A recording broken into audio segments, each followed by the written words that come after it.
Chairperson Khaleda জিয়ার নিঃশর্ত মুক্তির দাবিতে রাজধানী সহ সারা দেশে 3 দিনের কর্মসূচি দিয়েছে বিএনপি। নয়াপল্টনে কেন্দ্রীয় কার্যালয়ে যৌথ সভা শেষে কর্মসূচি ঘোষণা করেন দলটির মহাসচিব। বলেন, যে কোনো সময় তাদের দলীয় প্রধানের প্রাণহানির শঙ্কা রয়েছে, এজন্য ক্ষমতাসীনদেরই দায়ী করেন তিনি।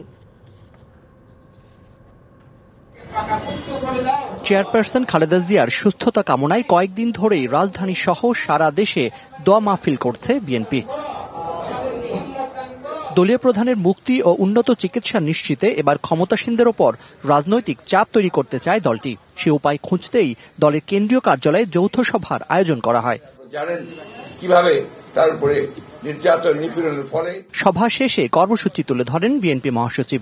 বিশ্বমানের থার্মিক্স রড, সালাম স্টিল থার্মিক্স, দেশের একমাত্র থার্মিক্স রড। 29 জুন শনিবার আমাদের নয়াপল্টন অফিসের সামনে সমাবেশ অনুষ্ঠিত হবে দেশনেত্রী বেগম খালেদা জিয়ার নিঃশর্ত মুক্তির দাবিতে।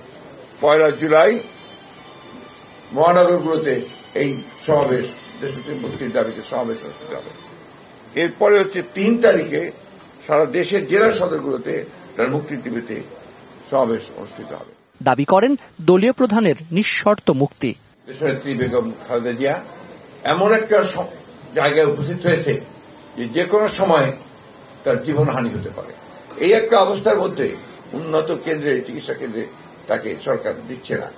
অবিলম্বে তার মুক্তি দাবি করছি, সেটা জনগণকে তৈরি করে জনগণকে সঙ্গে নিয়ে। Zakaria Ahmed, DBC news, Dhaka.